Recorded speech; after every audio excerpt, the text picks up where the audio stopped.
آج election campaign ختم ہو جائے گی، اس کے بعد ہم دیکھیں گے کہ کون سی پارٹی جیتتی ہے، کون سی پارٹی ہارتی ہے۔ بہت سارے سرویز آپ کے سامنے آ رہے ہیں جس کے اندر مختلف پارٹیاں دعوے کر رہی ہیں کہ ان کی گڈی کتنی اوپر چلی گئی ہے، دوسری کی گڈی کس طرح کٹ گئی۔ ہم سرویز کی صحت کے اندر نہیں جائیں گے، سرویز کی سمت کے اندر نہیں جائیں گے، ہم آپ کے سامنے کچھ مشاہدہ رکھنا چاہتے ہیں اپنا، جو ہم نے پچھلے دنوں تقریباً 14,000 کلومیٹر کا سفر پاکستان کے طول و عرض میں کیا، تقریباً 50 حلقے ہم نے ان کی باقاعدہ اسیسمنٹ کی۔ 20 حلقے اس کے علاوہ ہیں جہاں پر ہم خود نہیں جا سکے، لیکن جہاں پر بہت کلوزلی ہم نے اپنے کورسپونڈنٹس کے ذریعے، جس ٹی وی چینل کے لیے میں کام کرتا ہوں ان کے ذریعے ہم نے وہاں سے فیڈ بیک لی۔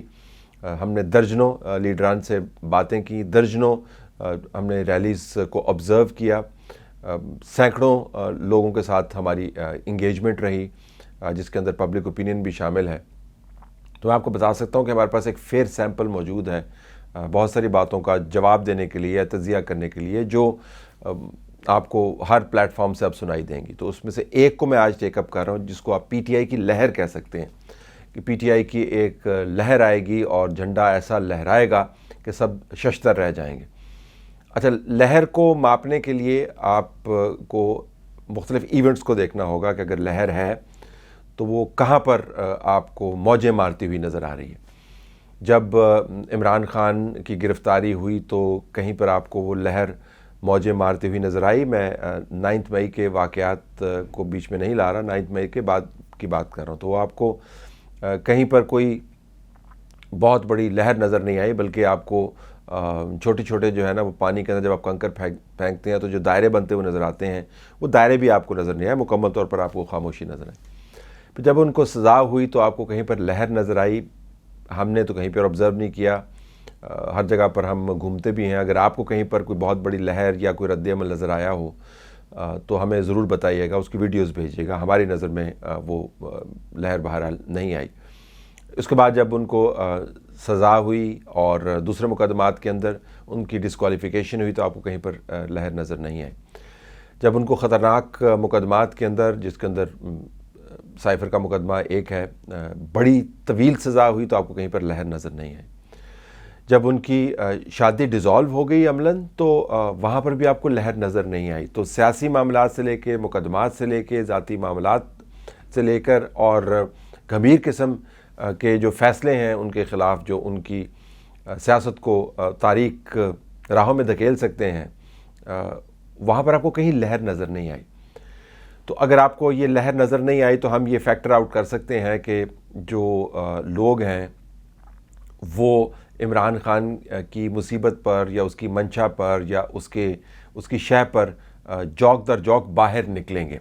تو جہاں پر ان کو نکلنا چاہیے تھا، عموماً دوسری جماعتوں کے لوگ نکلتے ہیں نامساعد حالات کے باوجود، وہاں پر وہ نہیں نکلے۔ اچھا، اب اس کا آرگومنٹ یہ دیا جاتا ہے کیونکہ سختی اتنی ہے، جبر اتنا ہے تو لوگ باہر نہیں نکلتے۔ یہ تاریخی طور پر درست نہیں ہے، سختی ہے، جبر بھی ہے، اگرچہ عدالتیں کھلی ہیں، اور ایک نقطہ نظر یہ ہے کہ عدالتوں کے اندر سے وہ جبر جو ہے مکمل طور پر ہومیوپیتھک ہو کے باہر نکل آتا ہے، اس کو کوئی اثر نہیں ہوتا۔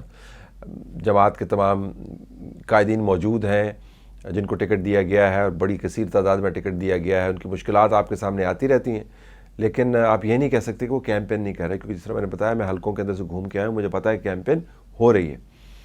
تو لوگ کیمپین کے لیے اگر باہر نکل رہے ہیں تو عمران خان کے کہنے پر باہر کیوں نہیں نکل رہے؟ یہ ایک بہت بڑا فیکٹر۔ تو لہر ہمیں وہاں پر نظر نہیں آئی۔ لہر ہمیں عمران خان کی جو ایموشنل اپیلز ہیں اس کے اوپر بھی نظر نہیں آئی۔ اور اس ضمن میں آپ کو میں بتانا چاہوں گا کہ 2013 میں بہت کم لوگوں نے اس واقعے کو ریکال کیا، جب عمران خان تقریر کرنے کے لیے کنٹینر کے اوپر چڑھ رہے تھے تو وہ ان کے ساتھ 3-4 عسکری گارڈز لگے ہوئے تھے۔ یہ بھی میں آپ کو بتا دوں کہ جو گارڈز ان کے ساتھ تھے وہ عسکری گارڈز تھے، اور باقاعدہ اس وقت کی فوجی قیادت کے ذریعے وہ گارڈز ڈپلوائے کیے گئے تھے عمران خان کی سیکیورٹی کے لیے۔ تو وہ نیچے گر گئے، ان کو بڑی شدید چوٹ لگی، اور انہوں نے پھر اپنے بستر کے اوپر لیٹ کر بڑی تکلیف دہ انداز میں انہوں نے ایک بہت بڑی اپیل کا اجرا کیا، تقاریر کیں، جس کو بڑے بڑے ویڈیو سکرینز کے اوپر دکھایا گیا، چوکوں کے اندر دکھایا گیا، لوگوں کے آنسو نہیں تھم رہے تھے، اور وہ بہت پریشان تھے، عمران خان کو بار بار یہ کہہ رہے تھے مجھے ووٹ دیں۔ یہ نئی نویلی جماعت تھی، ان کے اوپر کے پی کے کی